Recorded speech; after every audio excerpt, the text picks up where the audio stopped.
അടുത്തത് നമ്മളൊരു മൂവിയാണ്, ഒരു ഫിലിമാണ് നമ്മൾ അനലൈസ് ചെയ്യാൻ പോകുന്നത് റിലേറ്റഡ് ടു ക്ലൈമറ്റ് നറേറ്റീവ്. ദ്വീപ എന്നാണ് മൂവിയുടെ പേര്. ദ്വീപ എന്ന് വെച്ചാൽ ഐലൻഡ്. സോ ഇതിന് ഇംഗ്ലീഷ് ട്രാൻസ്ലേഷൻ വരുന്നത്, ഈ മൂവിയുടെ ഇംഗ്ലീഷ് ട്രാൻസ്ലേഷൻ ദ ഐലൻഡ് എന്നാണ്. ഇതൊരു കന്നഡ ലാംഗ്വേജ് ഫിലിമാണ്. ഗിരീഷ് കസറവള്ളി എന്ന് പറഞ്ഞൊരു ആളാണ് ഡയറക്റ്റ് ചെയ്തിരിക്കുന്നത്. അദ്ദേഹം ഒരു നോവലിനെ ബേസ് ചെയ്തിട്ടാണ് ഈ ഒരു ഫിലിം ആക്കിയിരിക്കുന്നത് കേട്ടോ. നോവലിനെ വെച്ചിട്ട് ഫിലിം അഡാപ്റ്റേഷൻ ചെയ്ത് വെച്ചേക്കുകയാണ്. ഇതിനകത്ത് സ്റ്റാർ ചെയ്യുന്ന സ്റ്റാർസ് അല്ലെങ്കിൽ ആക്ടേഴ്സ് എന്ന് പറയുന്ന സൗന്ദര്യ ഉണ്ട്, പിന്നെ അവിനാഷ് എന്ന് പറഞ്ഞൊരു ഒരു ആക്ടർ ഉണ്ട്, ആൻഡ് ഓൾസോ MV വാസുദേവ റാവു. ഇവർ ഇത്രയും പേരാണ് ഇതിൽ അഭിനയിച്ചിരിക്കുന്നത്.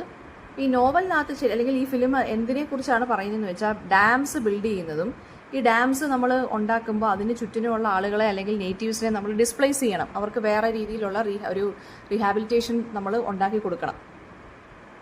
അപ്പോൾ ആ കാര്യങ്ങളാണ് ഇതിനകത്ത് ഡിസ്കസ് ചെയ്യുന്നത് നോവലിനകത്ത്. ഫിലിമിലോട്ട് കൺവേർട്ട് ചെയ്തപ്പോൾ കുറച്ചും കൂടി ക്യാരക്ടേഴ്സും ഡാമിൻ്റെ ഡിസ്പ്ലേസ്മെൻറ്റ് തീമൊക്കെ സെക്കൻഡറി ആയിട്ട് വരികയും ഹ്യൂമൻ ഇൻട്രാക്ഷന് അല്ലെങ്കിൽ ക്യാരക്ടേഴ്സിന് ഇമ്പോർട്ടൻസ് കൊടുത്തിട്ടാണ് ഇതിനകത്ത് ചെയ്തിരിക്കുന്നത്. നാഷണൽ അവാർഡ് കിട്ടിയിട്ടുണ്ട്, 4 കർണാടക സ്റ്റേറ്റ് ഫിലിം അവാർഡ്സും 3 ഫിലിം ഫെയർ അവാർഡ്സും കിട്ടിയിട്ടുണ്ട് ഇതിന്. അപ്പോൾ പ്ലോട്ട് ഇങ്ങനെയാണ്. ഒരു ഡാമിൻ്റെ ബാക്ക് വാട്ടേഴ്സിലാണ് ഇത് ഹാപ്പൻ ചെയ്യുന്നത്.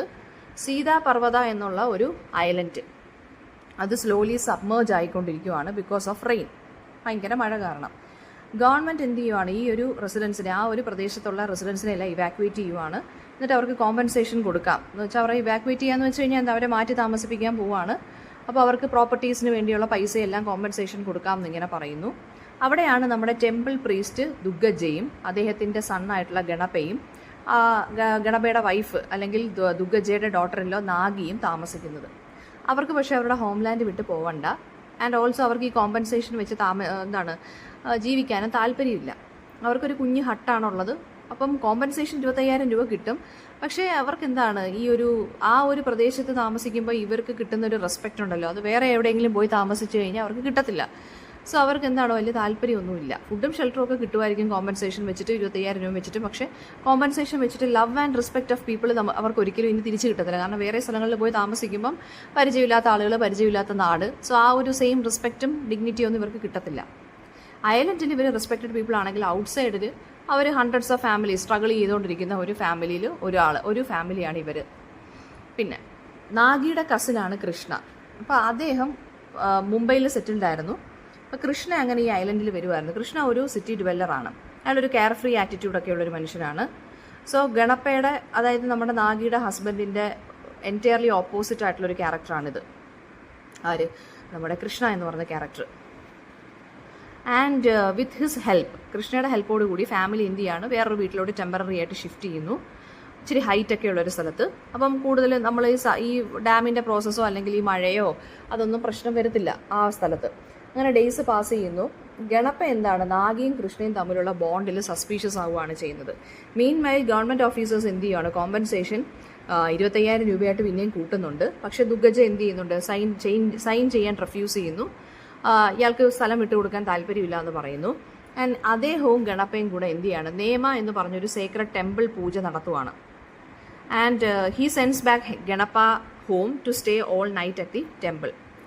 അപ്പം ദൈവത്തിലൊക്കെയുള്ള വിശ്വാസമൊക്കെ കുറഞ്ഞു വരുന്നു. പൂജയിൽ ഗണപയ്ക്ക് എന്തോ ഇച്ചിരി താല്പര്യമില്ലായ്മയൊക്കെ കാണുമ്പോൾ എന്നാലും ഫോഴ്സ്ഫുള്ളായിട്ട് പൂജയൊക്കെ ചെയ്യാനായിട്ട് പറയുന്നുണ്ട്, അച്ഛൻ പറയുന്നുണ്ട്. അപ്പം ദൈവം അവരുടെ വറീസും പ്രോബ്ലംസും ഒന്നും കാണുന്നില്ല എന്നുള്ള ക്വസ്റ്റ്യനിങ് ഒക്കെ ഗണപയുടെ മൈൻഡിൽ വരുന്നുണ്ട്. നെക്സ്റ്റ് മോർണിംഗ് നാഗി എന്ത് ചെയ്യുവാണ്, അച്ഛനെ തിരിച്ചു വിളിക്കാൻ വേണ്ടി പോവുകയാണ്. ആ സമയത്ത് നോക്കിയപ്പോൾ ടെമ്പിള് വെള്ളത്തിൻ്റെ അടിയിൽ സബ്മേർജ്ഡ് ആയി പോയി. ആൻഡ് ദുഗ്ഗജ ഡ്രൗണിങ്ങിലൂടെ മരിച്ചു കിടക്കുന്നതാണ് നാഗി കാണുന്നത്. അങ്ങനെ കപ്പിൾ എന്ത് ചെയ്യുവാണ്, ഇദ്ദേഹത്തിൻ്റെ അതായത് ഫാദർ ഇൻ ലോയുടെ ലാസ്റ്റ് റൈറ്റ്സ് ഒക്കെ ഇവർ രണ്ടുപേരുടെ ചെയ്യുന്നു. നാഗിയുടെ അച്ഛൻ സജസ്റ്റ് ചെയ്യുന്നു ടൗണിലോട്ട് ഷിഫ്റ്റ് ചെയ്യാൻ. പക്ഷേ അവരും നാഗി റെഫ്യൂസ് ചെയ്യുവാണ് ഈ ഒരു ഓപ്ഷനോട്ട്. ആൻഡ് ഫോളോയിങ് ദിസ് കൃഷ്ണയുടെ അടുത്ത് ഈ വക കാര്യങ്ങളൊന്നും ഇവർ സംസാരിക്കുന്നില്ല. അപ്പോൾ കൃഷ്ണയ്ക്കാണെങ്കിൽ ഇവരെന്താ സംസാരിക്കാത്തെന്നുള്ള കാര്യത്തിൽ സാഡ് ആവുന്നു. And Ganapa is also deeply sad and because of his father's death. അപ്പം അദ്ദേഹത്തിന് അങ്ങോട്ട് കോപ്പി ചെയ്തത് മൂവ് ചെയ്യാൻ സാധിക്കുന്നില്ല. അപ്പം നാഗി കൺസോൾ ചെയ്യുന്നുണ്ടെങ്കിലും കുറച്ചുകൂടെ കോൺഫിഡൻ്റ് ആയിട്ട് ഇരിക്കാനൊക്കെ പറയുന്നുണ്ട്. ആരുടെ ഹസ്ബൻഡിൻ്റെ അടുത്ത്. അച്ഛൻ മരിച്ചു പോയ ആ ഒരു സിറ്റുവേഷൻ ഇരിക്കുമല്ലേ. ആൻഡ് നാഗി എന്നിട്ട് കൃഷ്ണയുടെ അടുത്ത് പറയുകയാണ് ഇവിടുന്ന് പോകാൻ. അതായത് ആ ഗണപയുടെ ഇൻസെക്യൂർ നേച്ചറൊക്കെ നാഗിക്ക് ഏകദേശം മനസ്സിലാവുന്നു. കൂടുതൽ വിഷമിക്കേണ്ടെന്ന് വിചാരിച്ച് പോകുന്നു.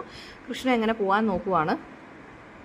അപ്പം സീതാപർവ്വതത്തിലുള്ള ആകെയുള്ളൊരു ബോട്ടിലാണ് കൃഷ്ണ തിരിച്ചു പോകാനായിട്ട് നോക്കുന്നത്.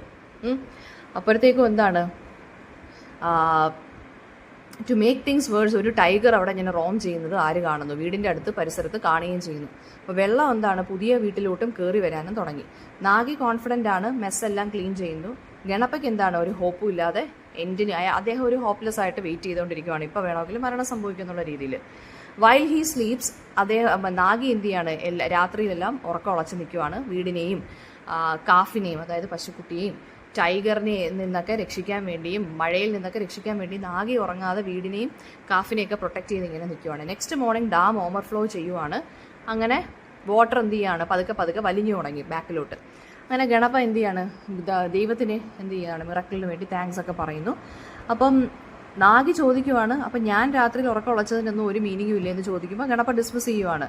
അതായത് ദൈവത്തിൻ്റെ കയ്യിലുള്ള വെറും ടൂള് മാത്രമാണ് നീ, ദൈവമാണ് ശരിക്കും പറഞ്ഞു കഴിഞ്ഞാൽ എന്ത് നോക്കിയെന്ന് ഈ ഒരു നമ്മളെ പ്രൊട്ടക്റ്റ് ചെയ്തെന്ന് ആര് പറയുവാണ്, ഈ ഒരു തീമിൽ, ഈ ഒരു സിറ്റുവേഷനിൽ ആര് പറയുന്നു, നമ്മുടെ ഗണപ പറയുന്നു. അപ്പോൾ അങ്ങനെയാണ് ഈ ഒരു മൂവി എന്ത് ചെയ്യുന്നത്, തീരുന്നത്. ഇനി നമുക്കിതിനകത്ത് ഒരു ക്ലൈമറ്റ് നറേറ്റീവ് എന്നുള്ള രീതിയിൽ നമുക്കിതിനകത്ത് എങ്ങനെയൊക്കെയാണ് കാര്യങ്ങൾ വരുന്നതെന്ന് നോക്കാം. അതിൻ്റെ തീംസ് എന്തൊക്കെയാണെന്ന് നമുക്കൊന്ന് നോക്കാം. അപ്പോൾ തീം ഒബിയസ്ലി എന്ത് തീമാണ് വരുന്നത്, ഒരു എൻവയോൺമെൻറ്റൽ ഇഷ്യൂവിനെ കുറിച്ചാണ് പറയുന്നത്. ഡാം വരുന്നതിന് ഉള്ള ഒരു നെഗറ്റീവായിട്ടുള്ളൊരു ഇമ്പാക്റ്റിനെ കുറിച്ചൊക്കെയാണ് ഇതിനകത്ത് പറഞ്ഞു പോകുന്നത്, അല്ലേ? സോ ദീപ എന്ന് പറയുന്ന ഒരു ഗവൺമെൻറ് ഡാം പ്രോജക്റ്റിൻ്റെ ബാക്ക്ഡ്രോപ്പിലാണ് ഈ ഒരു ഹാപ്പൻ ചെയ്യുന്നത്. ആൻഡ് അവരുടെ ആൻസെസ്ട്രൽ ലാൻഡ് പ്രൊട്ടക്റ്റ് ചെയ്യാൻ വേണ്ടി അവർ ഫിസിക്കലി ആൻഡ് ഇമോഷണലി അവരെങ്ങനെ റെഡിയായിട്ട് നിൽക്കുന്നു, അല്ലെങ്കിൽ അവരെങ്ങനെ ഒറ്റപ്പെട്ടു പോകുന്നു എന്നുള്ളതാണ് ഇതിനകത്ത് പറയുന്നത്. ഹ്യൂമൻ ബീങ്സും നേച്ചറും സ്റ്റേറ്റും തമ്മിലുള്ളൊരു പ്രശ്നമാണ് ഇതിനകത്ത് പറയുന്നത്. 3 ലെവൽസ് ഓഫ് കോൺഫ്ലിക്റ്റ് ആണുള്ളത്. ഹ്യൂമൻസും നേച്ചറും തമ്മിലും, ഹ്യൂമൻ ബീങ്സും സ്റ്റേറ്റും, ഗവൺമെൻറ് ഡിസ്പ്ലേ അവരെ മാറ്റണം എന്നൊക്കെ പറഞ്ഞല്ലോ. പിന്നെ ഹ്യൂമൻ ബീങ്സും സെൽഫും, അതായത് അവർക്ക് ഈ ഒരു പ്രശ്നം നേരിടുമ്പോൾ ഉണ്ടാകുന്ന ബുദ്ധിമുട്ടുകൾ, മാനസികമായിട്ടുള്ള ബുദ്ധിമുട്ടുകളൊക്കെ അവരും ഫേസ് ചെയ്യുന്നുണ്ട്, അല്ലേ? പേടി തോന്നുന്നുണ്ട്, അറ്റാച്ച്മെൻറ്റ് ഇഷ്യൂസ് വരുന്നുണ്ട്, സർവൈവൽ ഇഷ്യൂസ് വരുന്നുണ്ട്. സോ ഈ ഐലൻഡ് എന്ന് പറയുന്നത് ശരിക്കും പറഞ്ഞാൽ ഒരു വീടാണെങ്കിലും പിന്നീട് അതൊരു പ്രിസൺ ആയിട്ട് മാറുന്നുണ്ട്.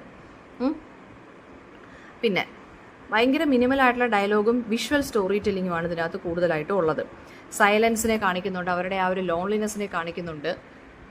നേച്ചർ എന്ന് പറയുന്ന ഒരു ബാക്ക്ഗ്രൗണ്ട് ആയിട്ടുമല്ല, ഒരു ആക്റ്റീവ് ഫോഴ്സായിട്ടാണ് കാണിക്കുന്നത്, അല്ലേ? ഇവരെ പേടിച്ച് വേണം ജീവിക്കാൻ അവസാനം വരെ. നാഗി എന്ന് പറയുന്ന ഒരു ഇമോഷണൽ കോർ ക്യാരക്ടറാണ്. അവർ അഡാപ്റ്റ് ചെയ്യുന്നുണ്ട്, റെസിസ്റ്റ് ചെയ്യുന്നുണ്ട്, സർവൈവിങ് ചെയ്യുന്നുണ്ട്. അപ്പോൾ അവർക്കൊരു കൈൻഡ് ഓഫ് റെസീലിയൻസ് അല്ലെങ്കിൽ ഡിറ്റർമിനേഷൻ ഉണ്ട് അവർക്ക് ലാൻഡിനോടാണ് കൂടുതൽ കണക്ഷൻ ദാൻ ഹെർ ഹസ്ബൻഡ്, അല്ലേ?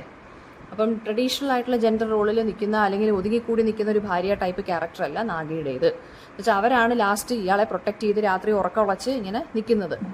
തീം വരുന്നതെന്ന് വെച്ചാൽ ഡിസ്പ്ലേസ്മെൻറ്റ് ആൻഡ് ലോസ്, അതായത് മൈഗ്രേഷനിലൂടെ ഡെവലപ്മെൻറ്റൽ പ്രോജക്റ്റ് വരുമ്പോൾ ആളുകളെ മാറ്റി താമസിപ്പിക്കുന്നു. ഫിസിക്കലായിട്ടുള്ള അതായത് വീട് പോകുന്ന കാര്യം മാത്രമല്ല, ഇമോഷണൽ ആയിട്ടുള്ളൊരു കണക്ഷനും കൂടിയാണ് അങ്ങനെയുള്ള ആളുകൾ വിട്ടിട്ട് പോകേണ്ടി വരുന്നത്, അല്ലേ?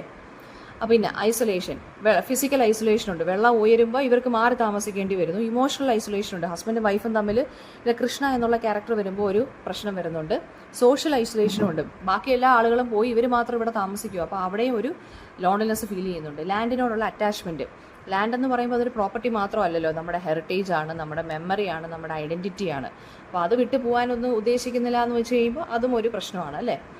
പിന്നെ development vets humanity, development human ബീങ്സിനാണെന്ന് പറയുന്നു. പക്ഷേ മോഡേൺ ഡെവലപ്മെൻറ്റ് എന്ന് പറയുമ്പം ആർക്കാണ് അതിൻ്റെ ബെനിഫിറ്റ് കിട്ടുന്നത്, ആരാണ് സഫർ ചെയ്യുന്നത്? ഇങ്ങനൊരു ഡെവലപ്മെൻറ്റ് ഹാപ്പൻ ചെയ്യുമ്പോൾ എല്ലാവർക്കും നീതിപരമായിട്ടുള്ള രീതിയിലാണോ എല്ലാ കാര്യങ്ങളും നടക്കുന്നത് എന്നുള്ളൊരു ക്വസ്റ്റ്യനും ഇതിനകത്ത് വരുന്നുണ്ട്.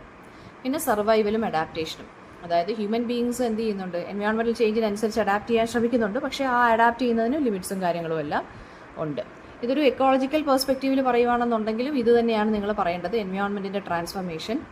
പിന്നെന്താണ്, ക്യാരക്ടേഴ്സിന് നേച്ചറിനെ കൊണ്ടുണ്ടാകുന്ന ബുദ്ധിമുട്ടുകളും പ്രശ്നങ്ങളും. പിന്നെ പുവർ റൂറൽ ആയിട്ടുള്ള ആളുകളാണ് എന്നും എൻവയോൺമെൻറ്റിൻ്റെ പ്രോബ്ലംസിന് വിക്ടിംസ് ആവുന്നത്. പുവർ പീപ്പിളാണ് എപ്പോഴും വിക്ടിംസ് ആവുന്നത്. നേച്ചർ ഇവിടെ പാസീവ് അല്ല, വളരെ ആക്റ്റീവായിട്ട് നിൽക്കുവാണ്, ഓവർ പവർ ചെയ്ത് നിൽക്കുവാണ് ഹ്യൂമൻ ബീങ്സിനെ, അല്ലേ? നേച്ചറിനെ പേടിച്ചിട്ടാണ് ഇവർ ജീവിക്കുന്നത്. സോ ഇത്രയും കാര്യങ്ങളാണ് ഇതിനകത്ത് ഡിസ്കസ് ചെയ്യുന്നത്. അപ്പോൾ ഡെവലപ്മെൻറ്റ് എന്നുള്ളൊരു കോൺസെപ്റ്റിനെ ക്രിട്ടിസൈസ് ചെയ്തുകൊണ്ട് എഴുതിയിരിക്കുകയാണ്. പ്രോഗ്രസ് എന്ന് പറയുന്നത് ഓൾവേസ് ഡെവലപ്മെൻ്റ് ആണോ, ഹ്യൂമൻ ബീങ്സിന് എപ്പോഴും ജസ്റ്റിഫൈ ചെയ്യുന്ന ഒരു കാര്യമാണോ എന്നുള്ളതാണ് ഇവിടെ പറയുന്നത്. ഇതൊരു എക്കോളജിക്കൽ ഫിലിമാണ് കേട്ടോ.